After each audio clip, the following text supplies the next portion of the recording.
Bung Karno itu presiden seumur hidup, panglima tertinggi ABRI, penyambung lidah rakyat. Oh ada banyak ada. Nah, itu semua tidak ada artinya. Udah habis. Nangis, tinggal nangis. Dia nangis di kuburan bapak saya itu katanya ada yang cerita sama saya terseduh-seduh sampai suaranya kedengeran, gitu kan. Nasi sudah jadi bubur. Dia mendengarkan PKI dan satu hal lagi. Aidit pergi sampai ngumpet sampai di mana? Boyolali apa di mana itu? Ngumpet di belakang lemari. Ya kan? Tangkap. Terus dibunuh, dimasukin sumur. Terus yang dilindungi cuma satu sama Bung Karno. Siapa coba? Omar Dhani. Seluruh keluarganya di luar negeri, tidak pernah pulang sampai mungkin tahu ya. Nah, pergi. Aidit dibunuh, dia diem. Si Untung lari ke Brebes 10 hari itu tangkap juga si Suparjo setahun lari sana lari sini. Padahal tadinya lengket banget tuh. Ini semua orang-orangnya suka. Yang dilindungi cuma satu, Omar Dhani. Tapi Pak terakhir dijemput sama Pak Neklani di Kamboja. Itu si Peri Omar Dhani cerita sama saya bahwa datanglah Pak Neklani yang CPM ya, yang menjadi adhan di Amerika itu. Dijemput, bawa pulang, seluruh keluarga pulang ke Jakarta. Pak Omar Dhani langsung ke Nirbaya apa kemana ke penjara. Yang keluarga pulang. Bisa dibayangin kayak apa itu? Jadi artinya Mas Peri juga ngaku sama saya, Mas Giarto anaknya Pak Parjo juga minta maaf. Jadi sebelum Pak Parjo sebelum ditembak mati 2 jam sebelumnya keluarga ketemu. Setelah itu ditembak mati, ada fotonya saya lihat waktu itu. Tapi Pak, jenazah tidak boleh dibawa pulang. Jadi dikubur di hutan, kata si Mas Ki, di Subang sana di hutan, itu ada kayak semen aja gitu, tidak ada nama. Disitulah para pengkhianat dikubur. Dan kalau anaknya mau ke situ mau nyekar atau apa, izinnya itu sulit sekali. Tapi kita mesti ingat ya, kalau ibu bapak pergi ke kuburan para raja di Jogja itu, apa namanya, Imogiri, kan ada tangga, terus yang terakhir di tengah itu kita harus injak itu ya, karena itu pengkhianatnya Sultan Agung. Itu sama dengan memperlakukan orang tua mereka yang berkhianat itu tidak pakai nama, tapi dikuburnya pakai ini aja, semen gitu, tanpa nama, di hutan lagi. Jadi kalau mau tahu, itu Mas Gi cerita sama saya dan dia bilang, bapak saya salah mbak, saya minta maaf. Karena Mas Ki dulu tiap sore dijemput tentara, disetrum gitu sampai nggak bisa nafas dia. Bapakmu di mana? Nah itu Pak Suparjo itu lari dari satu rumah. Dan terakhir ketangkapnya di Cililitan apa di mana tuh? Tanjung Priok apa di mana gitu. Itu cerita-cerita itu kita harus baca ya. Jadi akhirnya gini. Oh begitu ya. Jadi yang berkhianat tuh ya kalau tentara emang harus mati. Tapi yang tidak mati kayak Latif itu, yang masuk bui. Lalu diwolak-waliklah cerita itu sama dia. Padahal saya sama Mbak Ruli ketemu Pak Harto dulu, kita semua, Pak Bapak bener nggak sih ketemu Latif di rumah sakit Angkatan Darat? Oh iya, saya lihat dia. Tapi saya nggak ngomong karena anak saya sedang kena air panas si Tommy. Tapi orang lain bilang, oh saya ketemu, saya lapor, gitu kan? Saya lapor untuk kejadian tanggal nggak ada itu. Ya sekarang tinggal Bapak Ibu percaya yang mana sih? Tapi siapa yang mengambil tindakan tanggal 1 Oktober pagi? Pak Harto menyelesaikan ini. Kalau enggak Mbak, pertaruhan itu dia juga tahu pertaruhan nyawa juga. Bayangin loh Bung Karno memerintahkan perang di hari gitu ya. Peranglah kita, tapi memang Jakarta dalam keadaan perang hari itu. 2 tahun ya kita curfew itu jam malam. Iya, dulu. Kan Bapak tahu ya, jam malam hampir 2 tahun ya. Jam 6 sore jam 6 pagi. Dapat surat tugas dari Pak Sanik dulu, batalion 328 Kujang. Kujang ya. Untuk menangkap Suparjo. Tapi nggak ketemu kan Pak, sampai setahun dia lari. Saya markas kita di GKBI dulu.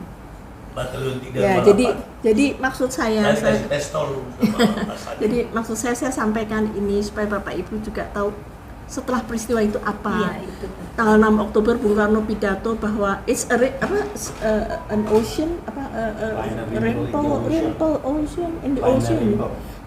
Jadi riak-riak kecil dalam revolusi. Ya, saya juga gini loh, kok ngomongnya gitu. Bukannya dia berduka ya. Pak Yani nggak ada, baru dimakamkan tanggal 5 Oktober, tanggal 6 katanya wartawan dia ketawa-ketawa. but that's it, finish, beliau juga selesai. Dan sakit sekali jatuhnya Bung Karno itu sangat sakit. Nah, jadi kalau sekarang ini ada PKI baru atau apa, itu ngumpulnya memang di PDIP semua. Iya, itu ngumpulnya memang di situ. Kita lawan. Mari kita selesaikan. Ya, memang di situ. Jadi dubes ya Pak. Ya kira-kira 200 lah di DPR RI mereka ya. Ya, tapi si Ciptaning kan bilang 20 juta. Dia bilang ada 20 juta. Kita berusaha memang tuh yang Mas Untung dan cerita untuk rekonsiliasi, nggak bisa. Karena begitu ngumpul, masuklah ini unsur lain, lalu si Aidit, si Ilham di kosok-kosok marah, akhirnya berantem aja. Iya, nggak bisa. Nah, kalau sampai Jokowi ngeluarin apa tadi? Kepres. Ya kita turunkan lah dia. Iya kan? Kita lawan Pak. Kita usahakan lebih bagus ini cepat kita mundur, kita bubarkan. Kita tembak duluan. Itu Kepresnya. Kita suruh memaafkan. dia pemerintah minta maaf. Ya memang ya Pak ya, orang mau kudeta nih saya tanya, paling yang mendesain 5 orang ya, Aidit, Sudisman, siapa? Noto, apa lagi tuh? Paling 5 ya, Politbiro ya. Politbiro CCP kayak paling 5 orang, dia nggak mungkin woro-woro 3 juta, kita mau ini loh, kan nggak mungkin. Nah sekarang ini pengikutnya yang seabrak-abrak ini kan menuntut sebenarnya hanya minta ini. Iya, untuk bangkit partainya. Itu enak bener. Bolak-balik kalau nyalakan Orde Baru enggak. Iya, padahal Karena yang dukung PKI kan udah. Jadi Orde Baru itu, jadi gini Pak ya, orang tuh jahatnya gini, karena orang tahu era Pak Harto 32 tahun itu, tapi awal tahun 65 sampai tahun 74 mungkin Pak Harto itu masih bagus. Setelah itu kan kita booming minyak tuh tahun 70-an. Nah anak-anaknya mulai gede, ini kroni, yang rumun itu kroni. Jadi sebetulnya Pak Harto tuh nggak ikut campur. Saya pernah nanya kok sama Pak Hendro Priyono, Pak kalau saya bikin surat ke Pak Harto, itu suratnya kemana? Kalau yang dari rakyat itu langsung ke meja Pak Harto Cendana, kalau yang dari konglomerat itu ke Murdiono, itu yang saya tahu. Saya dimarahin Pak Hendro, lain kali kalau kamu bikin surat kasih saya dulu. Saya emang sengaja ngetes gitu. Saya kan di desa waktu itu ya. Ternyata surat saya itu sampai di mejanya beliau, tapi surat dari konglomerat itu ke Pak Murdiono Pak.